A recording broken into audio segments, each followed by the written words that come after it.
Needs ಪಬ್ಲಿಕ್ನ ಎಲ್ಲ ವೀಕ್ಷಕರಿಗೆ ನಮಸ್ಕಾರ ಸ್ನೇಹಿತರೆ, ಇವತ್ತಿನ ಎಪಿಸೋಡ್ ಅಲ್ಲಿ ರೀಫರ್ಬಿಶ್ಡ್ ಬೇಸಿಕ್ ಮೊಬೈಲ್ ಫೋನ್ಸ್ ಗಳ ಬಗ್ಗೆ ತಿಳ್ಕೊಳ್ಳೋಣ. ಹೌದು, ನೀವು ನೋಡ್ತಾ ಇರುವಂತದ್ದು ನೋಕಿಯಾ ಮತ್ತು ಸ್ಯಾಮ್ಸಂಗ್ ನ ಒಂದು ಬೇಸಿಕ್ ಮೊಬೈಲ್ ಫೋನ್ಸ್ ಅಂತ ಹೇಳ್ಬೋದು. ರೀಫರ್ಬಿಶ್ಡ್ ಫೋನ್ಸ್ ಅಂತಂದ್ರೆ ಸೆಕೆಂಡ್ ಹ್ಯಾಂಡ್ ಮೊಬೈಲ್ ಫೋನ್ಸ್ ಅಂತ ಹೇಳ್ಬೋದು. ನೀವೇನಾದ್ರೂ ಒಂದು ಬೇಸಿಕ್ ಮೊಬೈಲ್ ಫೋನ್ ಅನ್ನ ನಿಮ್ಮ ಮನೆಯ ಪರ್ಪಸ್ಗೆ ಅಥವಾ ನಿಮ್ಮ ಒಂದು ಪೇರೆಂಟ್ಸ್ಗೆ ಕೊಡಿಸಬೇಕಾಗಿತ್ತು ಅನ್ಕೊಂಡಿದ್ದೀರಾ ಅಂತಂದ್ರೆ ಈ ಒಂದು ಫೋನ್ಸ್ಗಳು ಸಹಿತ ಒಂದು ಬೆಸ್ಟ್ ಆಪ್ಷನ್ ಅಂತ ಹೇಳ್ಬೋದು. ಸೊ ಇದ್ರ ಬಗ್ಗೆ ಡೀಟೇಲ್ ಆಗಿ ತಿಳ್ಕೊಳ್ಳೋಣ. ಈ ಒಂದು ಫೋನ್ಸ್ಗಳು ಎಲ್ಲಿ ಸಿಗುತ್ತೆ, ಇದರ ಒಂದು ಕಾಸ್ಟ್ ಏನಾಗುತ್ತೆ, ಆಮೇಲೆ ಇದರ ಒಂದು ಕ್ವಾಲಿಟಿ ಹೇಗಿರುತ್ತೆ, ಆಮೇಲೆ ವಾರಂಟಿ ಏನಾದರೂ ಇರುತ್ತಾ ಅಂತ ಡೀಟೇಲ್ ಆಗಿ ಡಿಸ್ಕಷನ್ ಮಾಡ್ತಾ ಬರೋಣ. ಅದಕ್ಕಿಂತ ಮೊದಲು ನಾನು ಉಪಯೋಗಿಸಿದ ಮೊದಲ ನೋಕಿಯಾ ಮೊಬೈಲ್ ಫೋನ್ 1100 ಅಂತ ಹೇಳ್ಬೋದು. 2009 ನಾನು ಉಪಯೋಗಿಸ್ತಾ ಇದ್ದೆ. ಸೊ ನೀವು ಉಪಯೋಗಿಸಿದ ಮೊದಲ ನೋಕಿಯಾ ಅಥವಾ ಸ್ಯಾಮ್ಸಂಗ್ನ ಒಂದು ಬೇಸಿಕ್ ಮೊಬೈಲ್ ಫೋನ್ ಯಾವುದು ಅಂತ ಕಮೆಂಟ್ನಲ್ಲಿ ಟೈಪ್ ಮಾಡಿ. ಓಕೆ, ವಿಡಿಯೋನ ಸ್ಕಿಪ್ ಮಾಡದೆ ಕೊನೆವರೆಗೂ ನೋಡಿ. ಈ ವಿಡಿಯೋನ ನೀವು ಲೈಕ್ ಮಾಡುವ ಮೂಲಕ ನಮಗೆ ಸಪೋರ್ಟ್ ಮಾಡಬಹುದು. ಓಕೆ, ಮೊದಲನೇದಾಗಿ ಒಂದು ನೋಕಿಯಾ ಫೋನ್ಸ್ ಅನ್ನ ನೋಡ್ತಾ ಬರೋಣ. ಇದಾದ ನಂತರ ಸ್ಯಾಮ್ಸಂಗ್ ಬೇಸಿಕ್ ಫೋನ್ಸ್ ಗಳ ಬಗ್ಗೆ ತಿಳ್ಕೊಳ್ಳೋಣ. ಸೊ ನೀವು ನೋಡ್ತಾ ಇರುವಂತದ್ದು ನೋಕಿಯಾ 105 ಮತ್ತು 106 ಫೋನ್ಸ್ ಅಂತ ಹೇಳ್ಬೋದು. ಸೊ ಒಂದು ಎರಡು ಮೊಬೈಲ್ ಫೋನ್ಸ್ಗಳು ಒಂದು ಒರಿಜಿನಲ್ ಬಾಕ್ಸ್ ನೊಂದಿಗೆ ಬಂದಿದ್ದು ತುಂಬಾ ವಿಶೇಷ ಅಂತ ಹೇಳ್ಬೋದು. ಈ ಬಾಕ್ಸ್ ನ ಹಿಂದ್ಗಡೆ ಭಾಗದಲ್ಲಿ ಇದೊಂದು ಸ್ಪೆಸಿಫಿಕೇಶನ್ ಸಹಿತ ಇಲ್ಲಿ ಮೆನ್ಷನ್ ಮಾಡಿದ್ದಾರೆ. ಸೊ ಮೊದಲನೇದಾಗಿ ನೋಕಿಯಾ 106 ಫೋನ್ ಅನ್ನು ನಾವೀಗ ಅನ್ಬಾಕ್ಸ್ ಮಾಡೋಣ. ನೋಡ್ತಾ ಇದ್ದೀರಾ, ಬಾಕ್ಸ್ ಅನ್ನು ಓಪನ್ ಮಾಡಿದ ತಕ್ಷಣ ನಮಗೆ ಇದರಲ್ಲಿ ಮೊಬೈಲ್ ಫೋನ್ ಜೊತೆಗೆ ಇದನ್ನ ಚಾರ್ಜ್ ಮಾಡೋಕ್ಕೆ ಒಂದು ಚಾರ್ಜರ್ ಕೊಟ್ಟಿದ್ದಾರೆ. ಇದಾದ ನಂತರ ಬ್ಯಾಟ್ರಿನ ಸಪರೇಟ್ ಆಗಿ ರಿಮೂವ್ ಮಾಡಿ ಇಟ್ಟಿದ್ದಾರೆ. ಸೊ ಈಗ ಒಂದು ಬ್ಯಾಟ್ರಿಯನ್ನ ಒಂದು ಫೋನ್ಗೆ ಇನ್ಸರ್ಟ್ ಮಾಡೋಣ. ಅದಕ್ಕಿಂತ ಮೊದಲು ಒಂದು ಮೊಬೈಲ್ ಫೋನ್ ಒಂದು ಕ್ವಾಲಿಟಿ ಹೇಗಿದೆ ಈ ಒಂದು ಫೋನ್ ಅಂತ ನೋಡೋಣ. ನೋಡ್ತಾ ಇದ್ರೆ ನಮಗೆ ನೋಡೋಕೆ ಈ ರೀತಿಯಾಗಿ ಒಂದು ಮೊಬೈಲ್ ಫೋನ್ ಸಿಗ್ತಾ ಇದೆ. ಸೊ ನಮಗೆ ನೋಡಿದ ತಕ್ಷಣ ಈ ಫೋನ್ ಸೆಕೆಂಡ್ ಹ್ಯಾಂಡ್ ಅಂತ ಅನ್ಸೋದೇ ಇಲ್ಲ. ತುಂಬ ನೀಟಾಗಿ ಇದನ್ನ ಕಳಿಸ್ಕೊಟ್ಟಿರುವಂಥದ್ದು. ಆಮೇಲೆ ಒಂದು ಹೊಸ ಫೋನ್ ಥರ ನಮ್ಗೆ ಅನ್ಸುತ್ತೆ. ಇದು ಸೆಕೆಂಡ್ ಹ್ಯಾಂಡ್ ಫೋನ್ ಅಂತ ಅನ್ಸೋದೇ ಇಲ್ಲ, ಆ ಫೀಲ್ ನಮ್ಗೆ ಬರೋದೇ ಇಲ್ಲ. ಇಲ್ಲಿ ನೀಟಾಗಿ ಇದನ್ನ ಕಳಿಸ್ಕೊಟ್ಟಿದ್ದಾರೆ. ಓಕೆ, ಈಗ ಬ್ಯಾಟ್ರಿ ಇನ್ಸರ್ಟ್ ಮಾಡೋಣ. ನೋಡ್ತಾ ಇದ್ರೆ ಬ್ಯಾಟ್ರಿನ ಹಾಕ್ತಾ ಇದ್ದೀನಿ. ಸೊ ಬ್ಯಾಟ್ರಿಯನ್ನು ಹಾಕಿದ ತಕ್ಷಣ ಫೋನನ್ನು ಈಗ ಆನ್ ಮಾಡೋಣ. ನೋಡ್ತಾ ಇದ್ರೆ ಫೋನ್ ಆನ್ ಆಯಿತು. ಓಕೆ, ಇದು ಡ್ಯುವೆಲ್ ಸಿಮ್ ಮೊಬೈಲ್ ಫೋನ್ ಅಂತ ಹೇಳ್ಬೋದು. ನೋಡ್ತಾ ಇದ್ರೆ ಡ್ಯುವೆಲ್ ಸಿಮ್ ಕಲರ್ ಹ್ಯಾಂಡ್ಸೆಟ್ ಇದು ನೋಕಿಯಾ 106.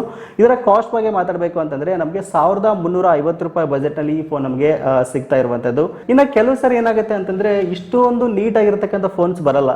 ಯಾಕಂದ್ರೆ ಸೆಕೆಂಡ್ ಹ್ಯಾಂಡ್ ಫೋನ್ಸ್ ಆಗಿರೋದ್ರಿಂದ, ರೀಫರ್ಬಿಶ್ಡ್ ಫೋನ್ಸ್ ಆಗಿರೋದ್ರಿಂದ ಕೆಲವು ಸರಿ ಸಣ್ಣ ಪುಟ್ಟ ಒಂದು ಸ್ಕ್ರಾಚಸ್ಗಳಾಗಿರ್ತವೆ. ಬಟ್ ಇನ್ ಕೇಸ್ ಏನಾದರೂ ಫೋನ್ ವರ್ಕೇ ಆಗಲಿಲ್ಲ ಅಂತಂದರೆ, ಬ್ಯಾಟ್ರಿ ಚೆನ್ನಾಗಿಲ್ಲ ಅಂತಂದರೆ ನಿಮಗೆ 5 ದಿವಸಗಳಲ್ಲಿ ಎಕ್ಸ್ಚೇಂಜ್ ಮಾಡೋಕ್ಕೆ ಟೈಮ್ ಕೂಡ ಇರುತ್ತೆ. ಆಮೇಲೆ 6 ಮಂತ್ ವಾರಂಟಿ ಕೂಡ ಇದರಲ್ಲಿ ಇರುವಂಥದ್ದು. ನಿಮಗೆ ಇಂಟ್ರೆಸ್ಟ್ ಇತ್ತು ಅಂತಂದರೆ ವಿಡಿಯೋದ ಡಿಸ್ಕ್ರಿಪ್ಷನಲ್ಲಿ ಲಿಂಕ್ ಕೊಟ್ಟಿರ್ತೀನಿ. ಸೊ ಆ ಲಿಂಕ್ ಮೂಲಕ ಈ ಫೋನನ್ನು ನೀವು ಪರ್ಚೇಸ್ ಮಾಡ್ಬೋದು. ಓಕೆ, ಇದನ್ನ ಬಿಟ್ಟರೆ ನೆಕ್ಸ್ಟು ನೋಕಿಯಾ 105 ನಮ್ಮ ಮುಂದೆ ಇರುವಂಥದ್ದು. ನೋಡ್ತಾ ಇದ್ರೆ ಇದನ್ನು ಸಹಿತ ಒರಿಜಿನಲ್ ಬಾಕ್ಸ್ನಲ್ಲಿ ನಮಗೆ ಕಳಿಸ್ಕೊಟ್ಟಿದ್ದಾರೆ. ಈ ಬಾಕ್ಸನ್ನು ಓಪನ್ ಮಾಡಿದ ತಕ್ಷಣ ನೋಡ್ತಾ ಇದ್ರೆ ನಮಗೆ ಫೋನ್ ನಮಗೆ ಸಿಗ್ತಾ ಇರುವಂಥದ್ದು. ಇದಾದ ನಂತರ ಚಾರ್ಜರ್ ಮತ್ತು ಬ್ಯಾಟ್ರಿನ ಸೆಪರೇಟಾಗಿ ಇದ್ರ ಜೊತೆ ಕಳಿಸ್ಕೊಟ್ಟಿದ್ದಾರೆ. ಓಕೆ, ಈಗ ಬ್ಯಾಟ್ರಿನ ಇದಕ್ಕೆ ಇನ್ಸರ್ಟ್ ಮಾಡೋಣ. ನೆಕ್ಸ್ಟ್ ನಮಗೆ ಒಂದು ಫೋನ್ ನೋಡೋಕ್ಕೆ ಈ ರೀತಿಯಾಗಿ ಸಿಗ್ತಾ ಇದೆ. ಇದು ಸ್ಕೈ ಬ್ಲೂ ಕಲರ್ನಲ್ಲಿ ಇರ್ತಕ್ಕಂಥ ಫೋನ್. ಇದು ಒಂಥರ ಬ್ರ್ಯಾಂಡ್ ನ್ಯೂ ಫೋನ್ ಥರ ನಮಗೆ ಇದು ಕಾಣ್ತಾ ಇದೆ. ಆಯಿತಾ, ಸೆಕೆಂಡ್ ಹ್ಯಾಂಡ್ ಫೋನ್ ಅಂತ ಅನ್ಸೋದಿಲ್ಲ ನಮಗೆ. ಹೊಸ ಫೋನನ್ನು ತೊಗೊಂಡಿವಿ ಅನ್ನೋ ಥರ ನಮ್ಗೆ ಫೀಲ್ ಆಗುತ್ತೆ. ಇದರ ಕಾಸ್ಟ್ ಬಂದ್ಬಿಟ್ಟು 999 ಅಂತ ಹೇಳ್ಬೋದು. 1000 ಬಜೆಟ್ನಲ್ಲಿ ಈ ಫೋನ್ ನಮಗೆ ಸಿಗ್ತಾ ಇದೆ. ಸೊ ಇದು ಕೂಡ ಒಂದು ಬೇಸಿಕ್ ಹ್ಯಾಂಡ್ಸೆಟ್ ಅಂತ ಹೇಳ್ಬೋದು. ಈ ಫೋನ್ ನಿಮಗೇನಾದರೂ ತೊಗೋಬೇಕಾಗಿತ್ತು ಅಂದ್ಕೊಂಡಿದ್ದೀರಾ ಅಂತಂದರೆ ವಿಡಿಯೋದ ಡಿಸ್ಕ್ರಿಪ್ಷನಲ್ಲಿ ಲಿಂಕ್ ಇದೆ, ಒಂದ್ಸಾರಿ ಚೆಕ್ ಮಾಡಿ. ಇದಾದ ನಂತರ ಇದು ಕೂಡ ನಿಮಗೆ 6 ಮಂತ್ ವಾರಂಟಿ ಬರುತ್ತೆ. 5 ದಿವಸಗಳ ಕಾಲ ಒಂದು ಎಕ್ಸ್ಚೇಂಜ್ ವಾರಂಟಿ, ಇದು ಕೂಡ ಎಕ್ಸ್ಚೇಂಜ್ ಟೈಮ್ ಕೂಡ ಇರುತ್ತೆ. ಕ್ಯಾಶ್ ಆನ್ ಡೆಲಿವರಿ ಕೂಡ ನಮಗೆ ಆರಾಮಾಗಿ ಈ ಫೋನ್ ನಿಮಗೆ ಸಿಗುತ್ತೆ. ಸೊ ಇದಾದ ನಂತರ ನೆಕ್ಸ್ಟ್ ಒಂದು ಸ್ಯಾಮ್ಸಂಗ್ ಫೋನ್ಸ್ಗಳ ಬಗ್ಗೆ ಮಾತಾಡಬೇಕು ಅಂತಂದರೆ ಈ ಒಂದು 2 ಸ್ಯಾಮ್ಸಂಗ್ ಬೇಸಿಕ್ ಫೋನನ್ನು, ಸೆಕೆಂಡ್ ಹ್ಯಾಂಡ್ ಫೋನನ್ನು ಒರಿಜಿನಲ್ ಬಾಕ್ಸ್ ಜೊತೆ ಕಳಿಸ್ಕೊಟ್ಟಿದ್ದಾರೆ. ಇದು ಕೂಡ ನನಗೆ ಖುಷಿ ಆಯಿತು. ನೋಡ್ತಾ ಇದ್ದೀರಾ, ಸ್ಯಾಮ್ಸಂಗ್ ಗುರು 1200 ಫೋನ್. ಇದಾದ ನಂತರ ಸ್ಯಾಮ್ಸಂಗ್ ಗುರು FM+ ಅಂತ. ಸೊ ಇದೊಂದು FM ಮೊಬೈಲ್ ಫೋನ್. ಇದು ತುಂಬ ಬೇಸಿಕ್ ಮೊಬೈಲ್ ಫೋನ್ ಅಂತ ಹೇಳ್ಬೋದು. ಸೊ ಮೊದಲನೇದಾಗಿ ಈ ಒಂದು ಗುರು 1200 ಫೋನ್ ಬಾಕ್ಸನ್ನು ಓಪನ್ ಮಾಡೋಣ. ಈಗ ನೋಡ್ತಾ ಇದ್ರಾ, ಬ್ಲ್ಯಾಕ್ ಕಲರ್ನಲ್ಲಿ ನಮಗೆ ಫೋನ್ ಸಿಗ್ತಾ ಇದೆ. ಇದ್ರ ಜೊತೆಗೆ ಇದನ್ನು ಚಾರ್ಜ್ ಮಾಡೋಕ್ಕೆ ಒಂದು ಚಾರ್ಜರ್ ಮತ್ತು ಬ್ಯಾಟ್ರಿ ಸಪ್ರೇಟಾಗಿ ಕೊಟ್ಟಿದ್ದಾರೆ. ಈಗ ಬ್ಯಾಟ್ರಿ ಇದಕ್ಕೆ ಇನ್ಸರ್ಟ್ ಮಾಡೋಣ. ಓಕೆ, ಫೋನ್ ಆನ್ ಆಯಿತು. ಸೊ ನಮಗೆ ಫೋನ್ ನೋಡೋಕ್ಕೆ ಈ ರೀತಿಯಾಗಿ ಸಿಗ್ತಾ ಇದೆ. ಒಂದು ಬ್ಲ್ಯಾಕ್ ಕಲರ್ನ ಒಂದು ಬೇಸಿಕ್ ಫೋನ್ ಇದು. ಇದರ ಒಂದು ಕ್ವಾಲಿಟಿ ಕೂಡ ತುಂಬ ಚೆನ್ನಾಗಿದೆ. ಬಟ್ ಸಣ್ಣ ಪುಟ್ಟ ಸ್ಕ್ರ್ಯಾಚಸ್ಗಳನ್ನು ನೀವು ನೋಡ್ಬೋದು. ಸೊ ಇದು ನಮಗೆ ನೋಡಿದ ತಕ್ಷಣ ಖಂಡಿತವಾಗ್ಲೂ ಅನಿಸುತ್ತೆ ಸೆಕೆಂಡ್ ಹ್ಯಾಂಡ್ ಫೋನ್ಸ್ ಅಂತ. ಕೆಲವು ಸಾರಿ ಸ್ಯಾಮ್ಸಂಗ್ ಫೋನಲ್ಲಿ ಬ್ಯಾಟ್ರಿ ಪ್ರಾಬ್ಲಮ್ ತುಂಬ ಇರುತ್ತೆ. ಆಯಿತಾ, ನೀವೇನಾದರೂ ಈ ಫೋನ್ಸ್ಗಳನ್ನ ತೊಗೊಂಡ್ರಿ ಅಂತಂದರೆ ಮೊದಲು ನೀವು ಆನ್ ಮಾಡಿದ ತಕ್ಷಣ ಬ್ಯಾಟ್ರಿನ ನೀಟಾಗಿ ಚೆಕ್ ಮಾಡ್ಕೊಳ್ಳಿ. ಬ್ಯಾಟ್ರಿನ ಏನಾದರೂ ಪ್ರಾಬ್ಲಮ್ ಇತ್ತು ಅಂತಂದರೆ, ಇಶ್ಯೂ ಇತ್ತು ಅಂತಂದರೆ ನೀವು ರಿಟರ್ನ್ ಸಹಿತ ಮಾಡ್ಬೋದು. ಕೆಲವು ಸಾರಿ ಆಗ್ತಾ ಇರ್ತವೆ. ಬಟ್ ನೀವು ಡೆಲಿವರಿ ಆದ ತಕ್ಷಣವೇ ಒಂದ್ಸರಿ ಬಾಕ್ಸನ್ನ ಓಪನ್ ಮಾಡಿಬಿಟ್ಟು ಆಪ್ರೇಟ್ ಮಾಡಿ ನೋಡಿ, ಸಿಮ್ ಕಾರ್ಡ್ ಹಾಕಿ ನೋಡಿ, ಕರೆಕ್ಟಾಗಿ ವರ್ಕ್ ಆಗ್ತಾ ಇತ್ತು ಅಂತಂದರೆ ಇಟ್ಕೊಳ್ಳಿ. ಇಲ್ಲ ಅಂತಂದರೆ ನೀವು ಎಕ್ಸ್ಚೇಂಜ್ ಸಹಿತ ಮಾಡ್ಕೋಬೋದು ಅಥವಾ ರಿಟರ್ನ್ ಸಹಿತ ಮಾಡ್ಬೋದು. ವಾರಂಟಿ ಕೂಡ ನಮಗೆ ಇದು ಕೂಡ 6 ಮಂತ್ ನಿಮಗೆ ಸಿಗುತ್ತೆ. ಓಕೆ, ಇದನ್ನು ಬಿಟ್ಟರೆ ನೆಕ್ಸ್ಟ್ ನಮ್ಮ ಹತ್ರ ಇನ್ನೊಂದು ಸ್ಯಾಮ್ಸಂಗ್ ಗುರು FM+ ಅಂತ ಇದೆ.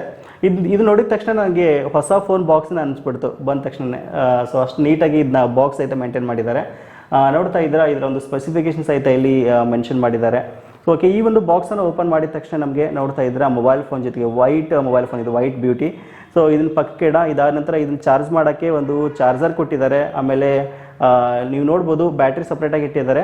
ವಿಶೇಷವಾಗಿ ಹೆಡ್ಫೋನ್ ಸಹಿತ ಇದ್ರ ಜೊತೆ ಕೊಟ್ಟಿದ್ದಾರೆ. 3.5mm ಜಾಕ್ ಇರತಕ್ಕಂಥ ಇಯರ್ ಜಾಕ್ ಇರತಕ್ಕಂಥ ಫೋನ್ ಇದು. ಡ್ಯುವೆಲ್ ಸಿಮ್ ಇದು ಫೋನ್ ಸಪೋರ್ಟ್ ಮಾಡುತ್ತೆ. ಓಕೆ, ಈಗ ಬ್ಯಾಟ್ರಿನ ಇನ್ಸರ್ಟ್ ಮಾಡೋಣ. ನೋಡ್ತಾ ಇದ್ರೆ ನಮಗೆ ಈ ಒಂದು ಫೋನ್ ನೋಡೋಕ್ಕೆ ಈ ರೀತಿಯಾಗಿ ಸಿಗ್ತಾ ಇದೆ. ಒಂದು ವೈಟ್ ಬ್ಯೂಟಿ ಅಂತ ಹೇಳ್ಬೋದು. ವೈಟ್ ಕಲರ್ನ ಒಂದು ಸ್ಯಾಮ್ಸಂಗ್ ಗುರು FM+ ಅಂತ ಹೇಳ್ಬೋದು. FM ಇರೋದ್ರಿಂದ ಇದ್ರ ಜೊತೆ ಒಂದು ಇಯರ್ಫೋನ್ ಸಹಿತ ನಮಗೆ ಫ್ರೀಯಾಗಿ ಕೊಟ್ಟಿದ್ದಾರೆ ಅಂತ ಹೇಳ್ಬೋದು. ಈ ಫೋನ್ ನೋಡಿದ ತಕ್ಷಣ ನನಗೆ ಸೆಕೆಂಡ್ ಹ್ಯಾಂಡ್ ಅಂತ ಅನಿಸ್ಲೇ ಇಲ್ಲ. ಒಂದು ಹೊಸ ಫೋನ್ ತೊಗೊಂಡಿದ್ದೇನೋ ಆ ಥರ ನನಗೆ ಫೀಲ್ ಅನ್ನಿಸ್ತಾ ಇದೆ. ಅಷ್ಟು ನೀಟಾಗಿ ಕಳಿಸ್ಕೊಟ್ಟಿದ್ದಾರೆ ಇದನ್ನ. ಇದಾದ ನಂತರ ಈ ಫೋನಲ್ಲಿ ಡ್ಯುವೆಲ್ ಸಿಮ್ ಸಪೋರ್ಟ್ ಆಗುತ್ತೆ, FM ಇದೆ. ಇದರ ಸ್ಪೆಸಿಫಿಕೇಶನ್ ನಿಮ್ಗೆ ಆಲ್ರೆಡಿ ಗೊತ್ತಿದೆ ಅನ್ಕೋತೀನಿ. ಸೊ ಇನ್ ಕೇಸ್ ಈ ಫೋನ್ ನೀವು ಪರ್ಚೇಸ್ ಮಾಡ್ತೀರಾ ಅಂತಂದರೆ ವಿಡಿಯೋದ ಡಿಸ್ಕ್ರಿಪ್ಷನಲ್ಲಿ ಫೋನ್ ಲಿಂಕ್ ಕೊಟ್ಟಿರ್ತೀನಿ, ಅದ್ರ ಮೂಲಕ ನೀವು ಪರ್ಚೇಸ್ ಮಾಡ್ಬೋದು. ಇದು ಕೂಡ ನಿಮಗೆ ಒಂದು 1400 ರೂಪಾಯಿ ಬಜೆಟ್ನಲ್ಲಿ ಈ ಫೋನ್ ನಿಮಗೆ ಸಿಗ್ತಾ ಇದೆ. ತುಂಬ ಚೆನ್ನಾಗಿದ್ದಾವೆ ಈ ಒಂದು ಫೋನ್ಸ್ಗಳು. ಕೆಲವು ಸಾರಿ ಸಣ್ಣ ಪುಟ್ಟ ಸ್ಕ್ರ್ಯಾಚಸ್ ಇರೋ ಫೋನ್ನ ಕಳಿಸ್ಬೋದು, ಅಥವಾ ಚಾರ್ಜರ್ ಚೆನ್ನಾಗಿಲ್ಲದೆ ಇರ್ಬೋದು. ಸೊ ಈ ಥರ ಏನಾದ್ರು ಪ್ರಾಬ್ಲಮ್ ನಿಮಗೆ ಬಂತು ಅಂತಂದರೆ ಸಡನ್ನಾಗಿ ಕಸ್ಟಮರ್ ಕೇರ್ಗೆ ಕಾಂಟ್ಯಾಕ್ಟ್ ಮಾಡಿ ನೀವು ಒಂದು ಎಕ್ಸ್ಚೇಂಜನ್ನು ಮಾಡ್ಕೋಬೋದು, ಇಲ್ಲ ಅಂತಂದರೆ ರಿಟರ್ನ್ ಕೂಡ ಕಳಿಸ್ಬೋದು. ಸೊ ಇದೊಂದು ಬೆಸ್ಟ್ ಆಪ್ಷನ್ ಅಂತ ಹೇಳ್ಬೋದು. ಇಂದು ಎಲ್ಲ ಫೋನ್ಸ್ಗಳಿಗೆ ನಿಮಗೆ ಕ್ಯಾಶ್ ಆನ್ ಡೆಲಿವರಿ ಕೂಡ ಇರುತ್ತೆ. ಆಮೇಲೆ 5 ದಿವಸಗಳ ಒಂದು ಎಕ್ಸ್ಚೇಂಜ್ ಟೈಮ್ ಕೂಡ ಇರುತ್ತೆ. ಇದಾದ ನಂತರ 6 ಮಂತ್ ವಾರಂಟಿ ವಿಶೇಷವಾಗಿರೋದ್ರಿಂದ ಇದೊಂದು ಬೆಸ್ಟ್ ಅಂತ ಹೇಳ್ಬೋದು. ಆಮೇಲೆ ಯಾವುದೇ ಒಂದು ಸೆಕೆಂಡ್ ಹ್ಯಾಂಡ್ ಫೋನ್ಸ್ಗಳನ್ನ ನಾವು OLX ಅಥವಾ ಕ್ವಿಕರ್ನಲ್ಲಿ ಪರ್ಚೇಸ್ ಮಾಡಿದ್ವಿ ಅಂತಂದರೆ ನಮಗೆ ಯಾವುದೇ ರೀತಿ ವಾರಂಟಿ ಅಥವಾ ಗ್ಯಾರಂಟಿ ಇರಲ್ಲ. ಬಟ್ ಇಲ್ಲಿ 6 ಮಂತ್ ವಾರಂಟಿ ಕೊಡ್ತಾ ಇರೋದು ತುಂಬ ವಿಶೇಷ ಅಂತಲೇ ಹೇಳ್ಬೋದು. ನಿಮ್ಗೆ ಇಂಟ್ರೆಸ್ಟ್ ಇತ್ತು ಅಂತಂದರೆ, ಇಷ್ಟ ಆಗಿತ್ತು ಅಂತಂದರೆ ವಿಡಿಯೋದ ಡಿಸ್ಕ್ರಿಪ್ಷನಲ್ಲಿ ಎಲ್ಲ ಫೋನ್ಸ್ಗಳ ಲಿಂಕ್ ಕೊಟ್ಟಿರ್ತೀನಿ, ಒಂದ್ಸರಿ ಚೆಕ್ ಮಾಡಿ ನೀವು ಕೂಡ ಪರ್ಚೇಸ್ ಮಾಡ್ಬೋದು. ಓಕೆ, ಸಿಗೋಣ ಮತ್ತೆ ಮುಂದೆ ಒಂದು ಇಂಟ್ರೆಸ್ಟಿಂಗ್ ವಿಡಿಯೋ ಜೊತೆ. Thank you for watching. Take care.